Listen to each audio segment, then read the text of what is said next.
Try not to get too deep down the rabbit hole of theoretical Overwatch, but main tanks really provide the structure for the team because they are the only movable kind of cover in the entire game. So just the same way that when you see a wall, you know to move left and right around it. When you see a Rhine, you know to stand behind or in front of him.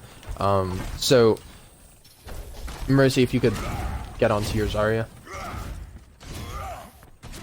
Alright, so I'm going to be saying some things that don't apply to all of you, but it will largely be for those watching the VOD or those watching via the stream right now.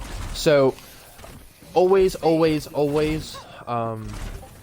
actually, before that, so to reiterate, we're going to be going through the map to learn positioning and kind of like team rotations and stuff like that.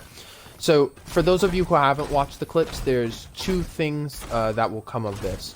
The first thing is that you will be able to kind of demand less from your mechanics by having better positioning. So during some of the VODs that I was watching through, you guys were kind of often spreading and splitting, or even if you were condensing, it wasn't really in a cohesive kind of like safe area that you could exist without the enemy pressuring you from multiple sight lines. So what it would require you to do is it required you to look rapidly left and right and try to hit these crazy shots to clutch out the fight. So we're going to try to value positioning over mechanics a little bit here, because by valuing positioning, you demand less from your mechanics. You guys have pretty good mechanics overall, and it should suffice for getting you to the next level. I don't see anybody with like spazzing hands or anything like that. The second thing is that it's going to give you a little bit more brain power by knowing where everybody wants to position. When you have to retreat or something like that, a lot of times what happens, especially as a tank player, is you start worrying about where your supports are and how to protect your DPS. And if you already know where they're going to be, a lot of the time it can make it easier to understand the more complicated parts of the game. Like what is the enemy trying to do, or how can I stop them from doing what they're trying to do? So we're going to be going over positioning to try to aid these two things, your mechanics and your kind of understanding of the game in moment to moment.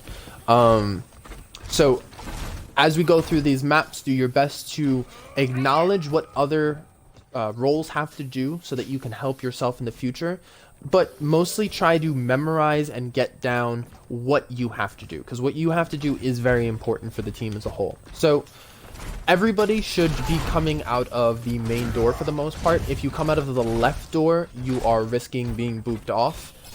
Which is never a risk you want to give. You want to limit enemy chances. And if you're coming out of the right door, it's not too much different. You're kind of just taking a slightly longer route, which wastes time. We want to optimize every moment in Overwatch so that we can kind of use every second as make it as valuable as possible. So the first thing that'll happen a lot of times is people don't wait for their tanks to go first. Most notably the main tank to go first. The main tanks, you should always be shielding before the doors open. At 2 seconds, you should be holding your shield up. This is to prevent any spam damage for coming through to your team, and it can sometimes stop any sort of picks from happening at that opening gate. Off tanks, what you want to be doing when the shield is being held is looking at the floor. I'm working with specifically Reinhardt now because he's very cut dry and kind of meta right now, very enjoyable tank.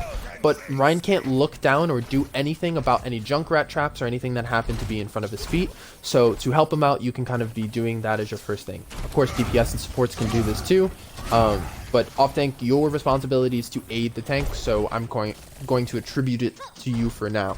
So the first thing that we're going to look at is early game pathing. So we're going to be looking at this from the offensive side first, and then I'll switch us all onto defense so that you guys can look at this from the defensive position second.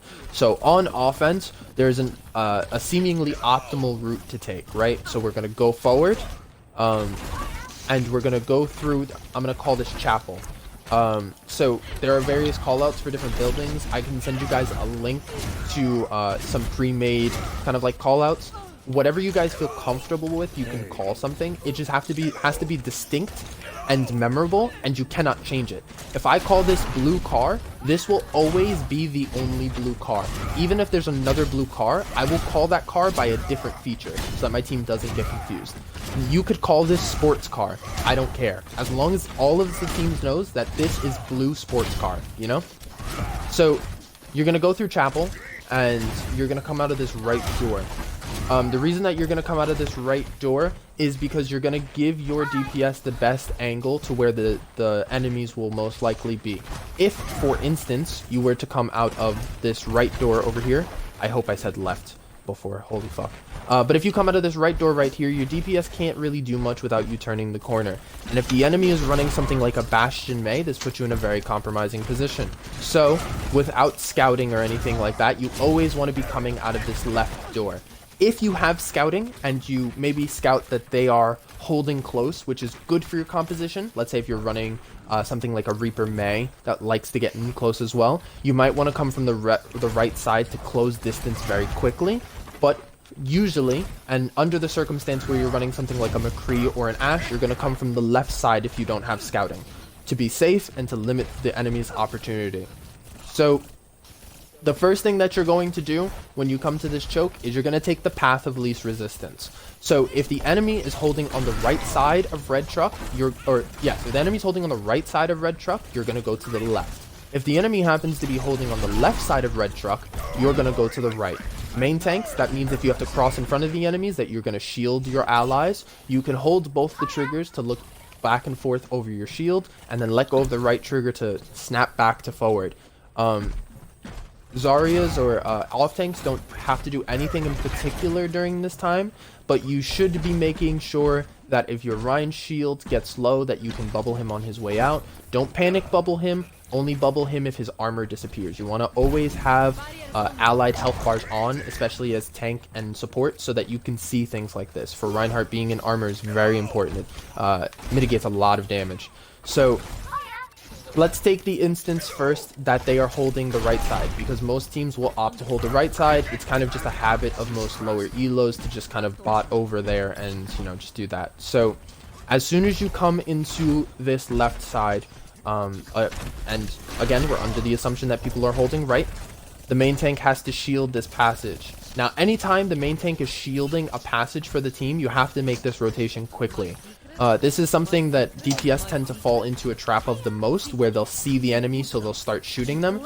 Your job here, DPS, is to rotate, not to kill the enemy. You're trying to get to good positioning. This is not a good spot to duel from yet. So you want to move as quickly as possible to the next cover, and then once the Reinhardt sees everybody has gone by, and this is going to be a constant again, he's going to close the door on the route. So you want to kind of back up into the team with the shield still up. It's almost like, you know, I'm closing a door. So once you get to this area, generally you have, well, actually, never mind, sorry. Once you get into this area, the main tank is going to want to pop out in front again. So if you're playing support DPS, you're going to want to be hiding next to this wall very close to limit the angles that the enemies can see on you. But if the off tank has pushed forward and let's say a Zarya popped a bubble, you can kind of do a little jiggle peek on this corner. Jiggle peek is wiggling your stick back and forth so that your body comes in and out of line of sight. You can jiggle peek this corner so that you can shoot at the enemies while your Zarya is there. There's a clip that is very important for you guys to watch where I talk about poke phases as DPS. It's very important that the DPS do not poke into the enemy team if they don't have a sort of defensive ability in front of them. You can do it. I'm not saying never do it. I'm just saying minimize the times that you are doing it, because every time you do it, you're giving the enemy team the opportunity to kill you. So let's start with running that back really quick. So we're gonna go to start and we're gonna end at the thing. Normally, if you have a Reinhardt, you're going to want a Lucio, and we don't have a Lucio right now, so this will happen slightly faster and slightly different with the Lucio, and I will go over that in a second. So Lucio's going to want a speed boost at specific moments, so I'll say when you're going to want to amp speed. So right, let's say 3, the Artemis is counting down, 3, 2, 1, spam damage is out. DPS can look at the top if anybody's spamming. Then we're going to move forward through chapel. Very simple. Shield here, have your shield up beforehand, right? DPS are going to move. We're going to the side, so everybody's going to funnel through first. Don't poke a lot. Okay, everybody's through. Ryan's gonna come over here, shield the team again. Everybody's gonna go through. If I'm kind of flicking my shield to the side, I'm kind of like motioning you through. That's just something I personally do. I'm gonna close the door, and I'm gonna put my shield up again. So far, anybody have any questions, comments, and concerns? What do you think the ideal pathing is if they're holding top left with a bunker, for example? If they're holding top left? Okay, Yeah, so... like where I am here. Where I am here. Okay. So if they're holding top left, you'll see that by the time you come to this corner, right? Because you can see up there. Right. If they're hiding, which is a completely different situation, then you'll have to... You know what? Ignore if they're hiding. That's very advanced. We'll work on scouting later, which would sort that out. So if you see them up there, you're going to go to the right. For a similar reason that you're going to go to the right on defense. Because this mega health pack does a lot of good for your team. And this positioning is overall very good as a whole for your team. So you can kind of like force them to come on point. This works. This is the rule on multiple maps, and it works a little bit different on some maps. But if they're holding a high ground that kind of like bunkers down and shits in a lot of damage into the team, you're generally going to want to force their tanks on point as fast as possible. Because once you get on point, you either get free percentage or force their defenders to come down so that their DPS is exposed. It starts stretching out their kind of like plan and stuff like that. So if they're running, you want to give me a composition you're specifically talking about, Graxons? Because there's a few that you could run like that. Let's just say they're running double shield, rat bastion on a BAP. On a BAP. So double shield meaning Orisa Sigma or Rhine Sigma? Orisa Sigma. Okay, so if they're running Orisa Sigma and you put your foot on point, Sigma has to drop first. Because, or no, sorry, new meta, that's the old meta. Orisa has to drop first, because Orisa has less shield, and Fortify lets her sustain herself longer. So she's going to drop to point with a 600 health barrier and Fortify, and her supports are going to stay up there to pocket her, right? And this is only if the strat is run properly, of course. Things go wonky once people start going off the book or don't know how to do things.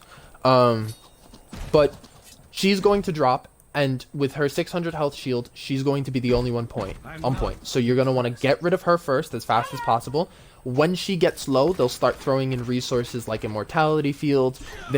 Sigma may drop for her, and things like that. But you're basically going to want to burn her first while your tanks do their best to stay alive. Tanks, in these situations, your job is not to frag or anything like that. Your job is to buy your DPS time. So basically, you want to measure your defensive abilities to the point where you can stretch it out so that your DPS will kill them before you will die. This can mean, you know, making sure that you're bubbling your Rhine when he drops his shield to recharge it. This means that, let's say for you, Zarya, if you were gonna, let's say you want to be here for a little bit while your Rhine touches, stand on the corner behind cover, where I fire struck, sorry. So if my shield gets low, right, you can bubble me while I fire strike, and then I'm going to back up, and you're going to touch point with bubble, right? And that'll give me extra time, and then I'll shield you and come back, and then you'll go back behind cover.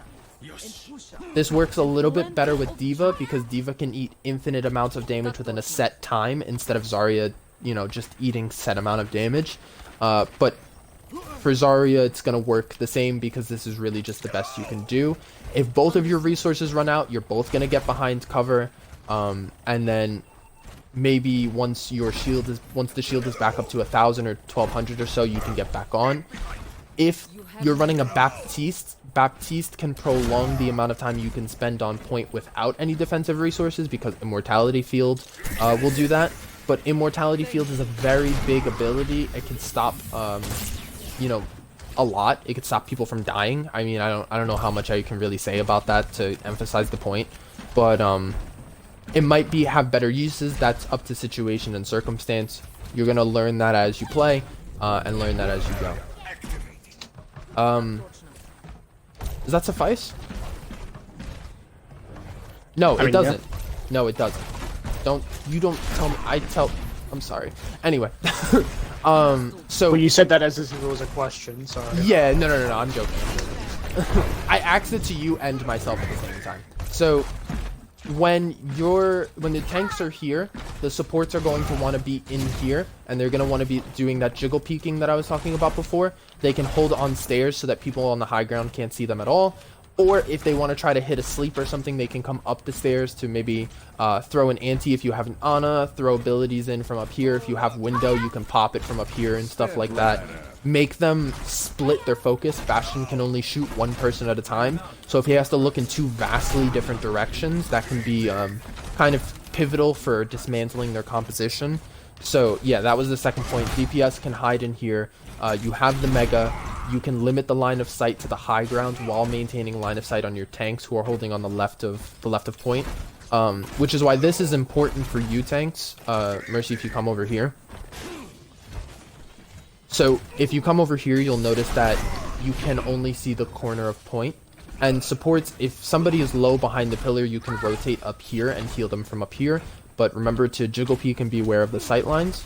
But from here, you can, like, this is basically where your supports can see you when you're doing this. So just, you have to keep that in mind so you know. Any other questions, comments, concerns?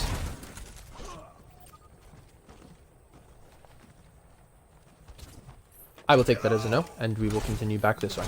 So we're going to go back to main choke really quick. So there's an alternate route on the left side that I want you guys to be aware of, and it's going up to exactly where Graxon's, was pointing out before. So if you wanted to, instead of crossing this area over here, you could go into Garage, which is this left-hand side behind my shield. And then from Garage, you could go up to the high grounds. This is particularly good for characters like McCree, Zen, Baptiste, Ashe, Widow, etc., etc. Because once you come up here, the tanks have time to recharge their abilities, the DPS have high ground to disengage on, and then as tanks, once you come up here, you're going to drop and be aggressive. So the first thing that you're going to want to do when you drop into a situation like this as the main tank is you're going to want to connect your shield to one side or the other. So for anybody who watches basketball or anything like this, there's the saying that the baseline is the second defender. And this is because when you're dribbling the ball, if you go out of bounds, you lose possession, right? You lose possession of the ball. As a tank, and really as any character, your the map geometry is your second defender. So as a Reinhardt here, I'm blocking now a 90-degree angle instead of just blocking just straight 100 degrees, like just straight in front of me, 180 degrees, I mean. Which is better. I can also close it off, so I'm blocking my back as well, which can be very important. Because as a Reinhardt, you don't want people getting onto your left or right. That's very detrimental to your ability to actually stay alive. Crazy thought, right? What if people shot you? You wouldn't like that, would you? Well, then why don't you attach your shield to the wall? Infomercial there for all of you.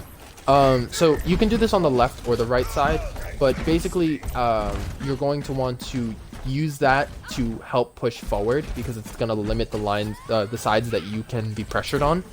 And you're going to want to take percentage space on the point. You don't need to push them off of the point entirely, but the number one things you want to be doing as a tank is corralling the enemy. So Reinhardt and Zarya have a little bit of CC with their primary fire, right? So if I'm a Reinhardt, I would want to go to the right side because my hammer swings right to left first. So I can CC the enemies into a corner by constantly just feathering the trigger, and I could just put them in a fucking little box. That way, my DPS always know, or my DPS can shoot into a bulk of people, which then maximizes the damage potential because it's more likely to splash onto someone if they miss their initial intended target, right? So you want to kind of be using these techniques to funnel your enemies in. And tanks, I will have at some point a personal review session with a small group of you to go over things like this so that you know. But yeah, you're going to want to funnel them in. DPS, in order to help this funneling, what you want to do is you want to look for the people who are straying to the left and to the right of the shield to kind of pick them off. So let's say if there's a defensive Reinhardt and there's like an Ana or an Ashe or something over to the side, of course you're going to focus her because she's out in the open, but you're also going to focus her because you want to funnel her towards her shield or make her die, right? So this is what creating opportunity and creating space kind of looks like for tank players. I'm going to try to force them into a specific area, and if their whole team doesn't respond to me doing that, somebody is likely to be out of position for the DPS take advantage. Take advantage of. Any questions yet? Because that was also a decent chunk of stuff. Can I hear everybody say hi once in voice so that I can know you're still awake? Hi. Nice, nice. I heard most of you. I Good like enough. pickles. Oh my god, he's asleep. He didn't say hi. Okay, so...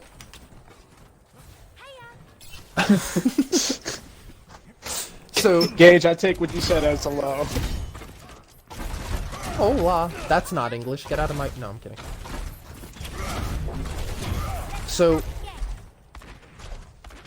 With the extra question from Jackson's, we kind of went over both the left and the right pathing. So I'm just gonna brush up a little bit more on the right pathing, just so that you guys know, have a full rounded information. But when we're in scrims and when we're doing this map, I would really like if you guys can try to stick to the right side or the left side rather, as much as possible. It's expected that most teams will hold right, so I don't think it'll be too hard. Always take the path of least resistance. Just pick whether top or bottom is more comfortable for you. That's something that the shot callers are going to call. So instead of mid-game having to call, okay, we're going to go underneath right side to the left, do a squiggly loop, and jump 3 times before we get to point, all the shot caller should have to call is we're going left bottom. And then you know, because now we've gone over this. This is left bottom on attack point A. And that is about 1/32nd of learning all the maps, because there's attack and well, actually, nope, that's 1/64th or so, because there's about 18 maps, attack and defense, and this is only point A of 1 map. So you guys ready for this? It's gonna be a long few weeks.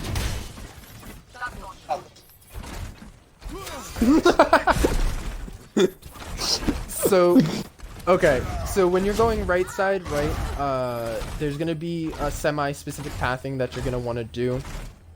Tank is going to shield here, in between blue truck and forklift to get the team over. You're going to want to make sure that you are connecting your shield as people go across to the wall to just kind of, it's almost like a mental checkpoint, you know, it gives you kind of spatial awareness as you do it.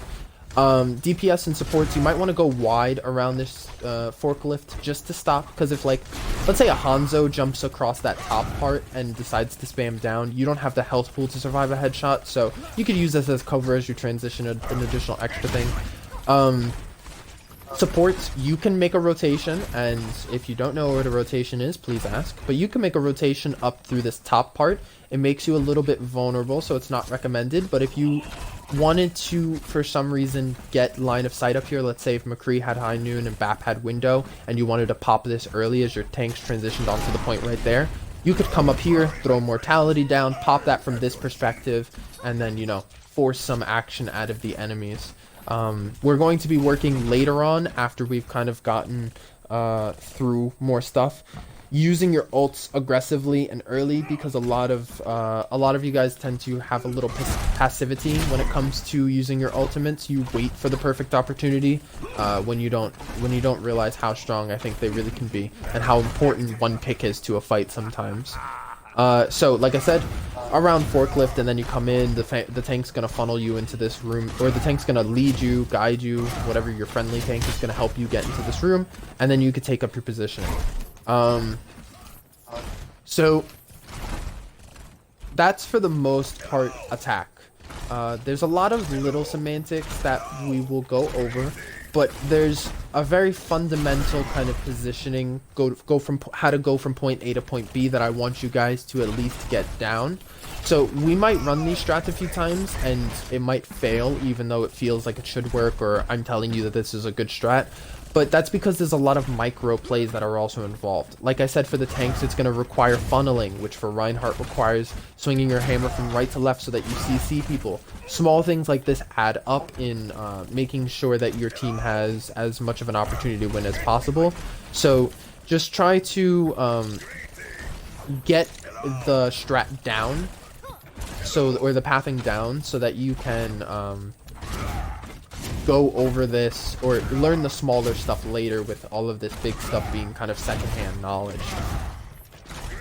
So next round of asking if you guys have any comments, questions, or concerns.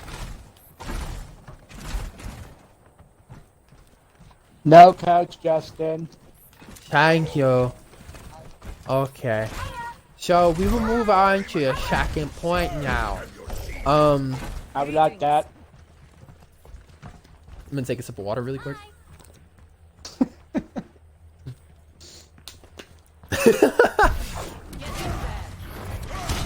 Okay, I got you, dude. I'll try to speed this up. All right. So second point is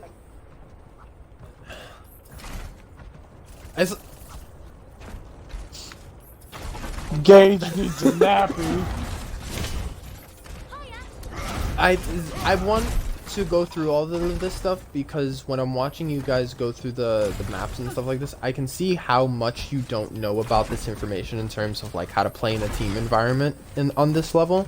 And just learning the basics of this I think will help you guys out a lot. Like I said, if you don't have to worry about enemies surrounding you because your positioning is good, then your mechanics can focus on shooting who's like directly in front of you, not, I think I said in the VOD, 180 flick-shotting the Doomfist who's flying across your screen, because that was literally the situation on Volskya when we scrimmed that time. And also, it'll help you think mid-game more, because you'll just know, you know? So I'm sorry. I know it's hard, I know it's long, I know it's tedious. But second point. So, second point, the big thing that I want you guys to note is that when you go down main, there's a lot of space between you and the enemy team. Wow, big thought, coach. You're really smart. I know that you said that sarcastically, but what happens when a Reinhardt is walking down main, or when any person just walks down main, is there's a lot of distance they have to cross before they can actually get there, which means they have to use resources getting there. I have to use shield health, my Zarya might have to use bubble, the supports have to actively use abilities to keep us up and propped up. So we're going to use a pathing that requires a little bit less exposure time to the enemy team. We're going to go a crazy way known as right. Oh. Can I get some oohs and ahs for dramatic effect? Alright, not like that, alright? It's not Pornhub, this is fucking Mixer. Alright, so basically going... I think Pornhub is a little... Never mind. Oh, I can't make that jump? Which... Oh my god. Does everybody want to try to make the jump now? McCree, go. You got it. Dude, you didn't even use flashbang.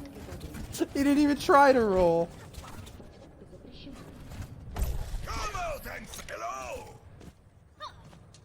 So the benefit to right side is that it has this little mega here, as well as making sure that you have less exposure time to the enemy team. So when you come out of here, you're obviously going to want to turn to the right to face the enemies, but as a tank you don't have to feel pressured to kind of like swing this gap too quickly. DPS, as you poke out, you can kind of create advantages here for your team by poking the people who are on the left side. So if your tank wanted to say hold this for a second, I wouldn't advise it because it's a little bit of a waste of resources. The tank being close to people puts a lot of pressure on them, but if they have a Bastion, you might want to take a second to, you know, poke down this Ana who's over here. So as a tank, you can kind of alert your team by just holding here for a second and making them focus on this area over here. Or maybe if you need them to clear out this high ground up to the left or something, you could. Small options, but the main thing that you want to do is you're going to want to turn this corner and come out aggressively as a tank. And as a DPS, this is going to create a different type of option compared to the first point. On the first point, the tanks were going to use techniques to funnel and put point pressure. But the reason you want to come out aggressive as a tank is because you don't want to, if you attach your shield to a wall and try to protect yourself, you're going to get boxed into a corner. So what the aggression is going to do for the DPS is it's going to cause mayhem and splittage, which is going to look the same in terms of people being out of position, but it's going to require the resources to be allocated to the tanks a little bit more than on point A. On point A, the way that you position yourself as a tank is a little bit more defensive and passive. It uses the shields more effectively. But when you come into point B, moving forward aggressively is going to require your supports to kind of like top up the tanks a little bit more, which is going to pull resources away from the DPS. So for the DPS, it's going to look the same, but for the supports, it's going to look very different. So tanks, as you come out, you're going to want to, like I said, do this aggressively. Rein Zarya is going to work like this, and we can go over different ways if people have different mains and stuff like that, but I'm just working with the people I know, or the people who are here and the characters that they play now. So Zarya, like I was telling you, Mercy Booty, you're going to want to bubble your Rein first, stay next very close to him. When his bubble runs out, he's going to take a half a step back, you're going to take a half a step forward, you're going to stand in front and in him with your personal bubble, and you're going to use that to close the rest of the distance so that the Rein can get those nice cleave swings onto the enemy team. And then once you get there, you're going to funnel the enemies. Now, I've been looking this way the entire time, acting as if this is where the enemies are, but occasionally the enemies are going to be holding over here and such and so forth, and you're going to want to, you know, approach them in the same manner. Two bubbles one at a time, using that to close the distance.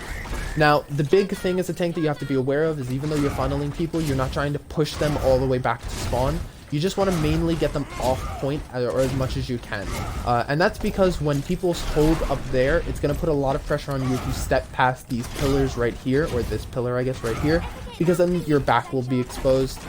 If nobody's holding up here, then maybe you can push them a little bit further back, but there's still this rotation back here that they can make to put pressure on you. And once you get under this bridge, people can hit you from the top, which is going to be kind of dangerous. So you kind of want to just be putting pressure till up here, and then only pushing further if you need to confirm a kill or see like a shattered advantage or like something going on over here that will win the fight straight out.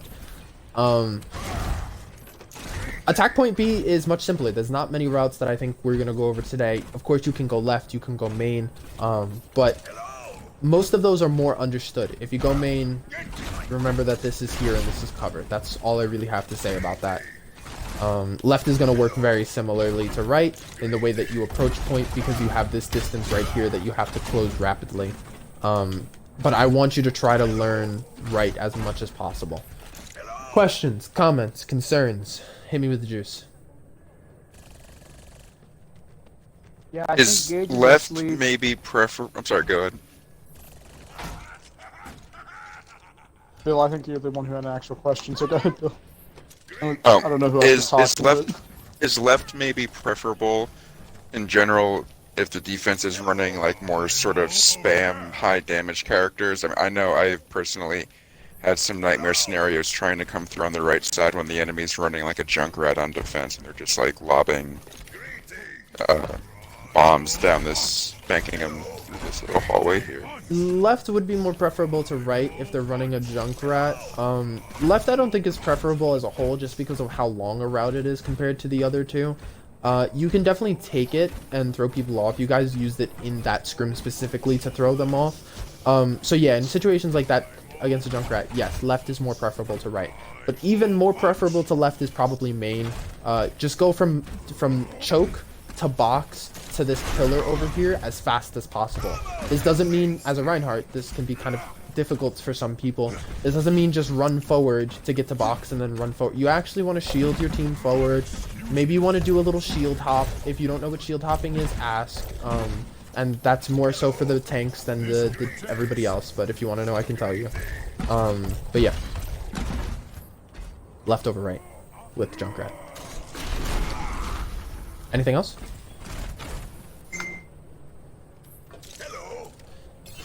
Alright, so we're gonna move on to defense now.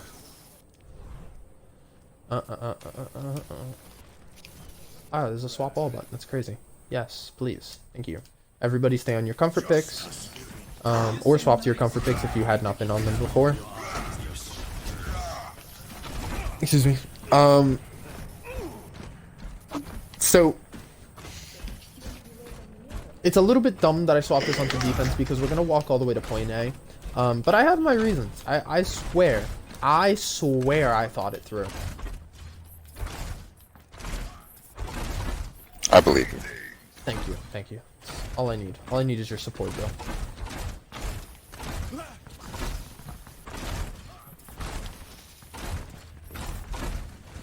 Okay, so this is in the defense VOD as well, but for tanks, you don't want to be holding here.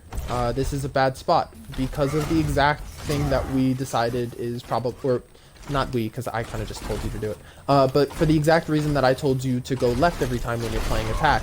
Because if you hold here and the enemies go to the side, it requires you to do a rapid reposition along with them, and that can cause errors. Repositioning is more dangerous on defense than it is on offense, because on defense you have to reactively reposition, which means you're a half a step slower than the offense, which means you have to be a half a step better than the offense at doing it. So if you're holding this left side and people go right, as a tank, you have to immediately prepare for that and go this way. But they could also fake you and go the other way, which can throw you off. So what you generally want to be doing is you want to be holding from the front of truck, like in this area. So this was a little bit easier in the VOD to kind of like review whether it's a Sigma. Sigma has some range, has more ranged abilities than Reinhardt, so Sigma can kind of spam either side they come through. But Reinhardt's can do kind of like these leaping surges where they go forward, take 2 swings, throw a fire strike, and then step back. And that'll put pressure on the enemy regardless of which way they come. You can also do this to split the enemy if they try to rotate and they don't do it clean as a group. Like, let's say if Lucio speeds them forward, but some of them are a little bit ahead and some of them are a little bit behind. When you start cleaving into them, you'll displace them a little bit, and when you all start like chunking into them, you'll maybe scare a few of them, or you'll kind of like pressure them to split in awkward ways. So holding the front of truck will allow you to pressure both sides evenly, and you have to acknowledge that both sides are kind of like acceptable routes to push along. Most teams will probably push left because it's what they've been doing, but every now and again, I know you've seen it, strange assholes will push to this right hand side for the defenders at least, like right hand on the fuck. Directions are hard when things are relative. But yeah, so every now and again some weirdos will push to the other side, but generally you want to hold this truck first. Okay, then when they begin to push in, like I said when Graxon's brought up the bunker on the left high grounds, you're going to want to drop back to the defender's left. You're going to want to come to this mega. There's 2 reasons for that. The first is going to be the mega itself. The mega is going to provide, well, there's 3. The mega is going to provide additional healing for the team. It's just going to be an additional healing source. Sometimes this is good for bringing tanks up out of like really critical situations, and sometimes it's good for supports avoiding their dive or some being dove or something like that, you know? So tanks, you're going to want to put pressure on point just by putting your pinky toe. You don't have to push out immediately, but off tank, Zarya specifically, you're going to want to save both of your cooldowns to use in one big leaping push. Main tanks, you can kind of like feather back, or both tanks can kind of feather back and forth between pressuring point and dropping back into the mega room. Because the other thing the mega room does is it has a ceiling. It cuts off line of sight from things above, and cuts off line of sight from people who are like on various different high grounds if you drop back far enough. So you're going to want to feather back and forth. Off tanks, you're going to want to save your resources for those leaping, bounding pushes forward that I was talking about, those points where you want to be properly aggressive to kind of retake control of the point. Aggression, good for creating advantages. Great for killing people, I guess. I don't know. The third thing that you're going to want to be aware of why you want to defend here is because your spawn is in that direction. If you defended the other side for whatever reason, your brain said, let's hold this side over where I am right now. If an Ana or somebody vulnerable died, they would spawn on the other side of the enemies. That's problematic, and it's called split spawning for those of you who don't know. So defense on point A, I think that's all I'm going to go over right now. Generally, you want to come to this room. The rotation is going to be very similar to how you would do it on attack. You're going to want to use this tractor properly to keep everybody safe. You're going to shield hop the way back for Reinhardt. You want to make sure you're keeping pressure on the point. If your resources... Okay, this is something that I want the tanks to understand.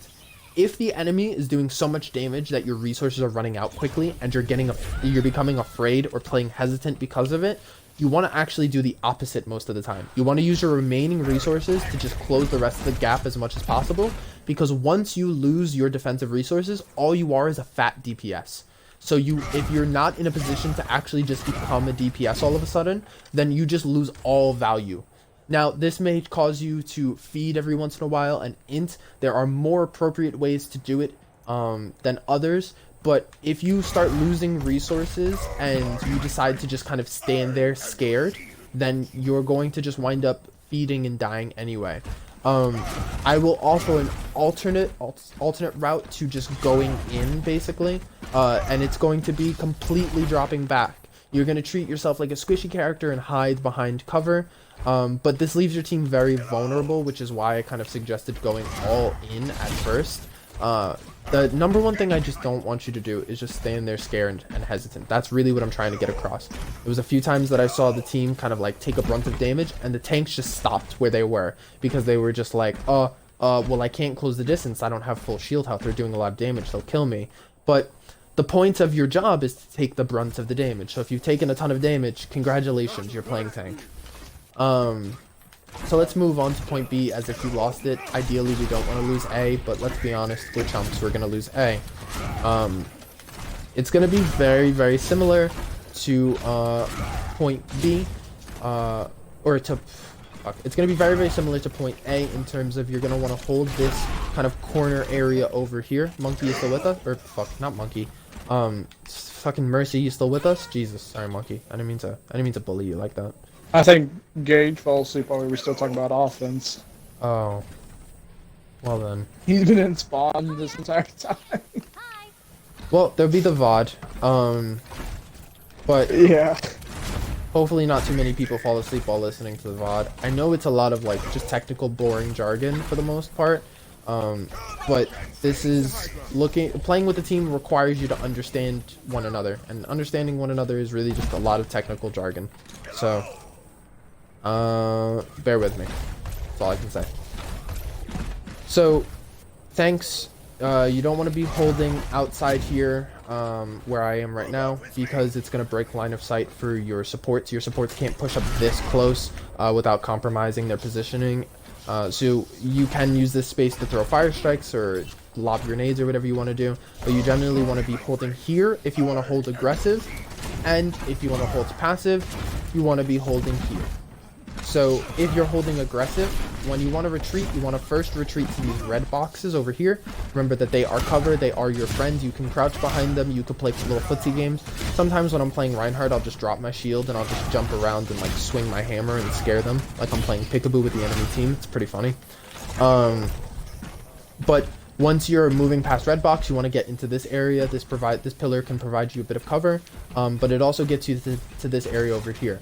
This provides you a roof. Like I was saying before, if there's a Pharah, it's very useful. If there's somebody spamming over your shield, it's pretty useful. This area is also fairly good for supports in general because it offers cover, a mini on the other side of this, and quick access to spawn. So there's some specifics that I talk about in the Defense Volskya VOD in terms of like what spawn can do for a team when somebody gets picked. But basically, if you drop back here, your supports only have to make it to this sight line to be able to heal you. So it's very useful for getting people back into the fight quickly. And from here, you can kind of just put pressure. And then if you want to push aggressive, we already went over how to push aggressive. If you want to play passive and play defensive, there's a pole for recharging resources. Supports, you have the entire high ground access, and DPS as well. You're going to want to be using these high ground accesses to create small flanks for your team. So I know we mostly talked about the tanks and everything like that, and what they should be doing in terms of positioning, but that's because, like I said in the beginning, everything's going to be relative to what the tanks are doing. But throughout both of these points, attack and defense, anywhere that the team secures that has high ground access, please feel free to use it DPS.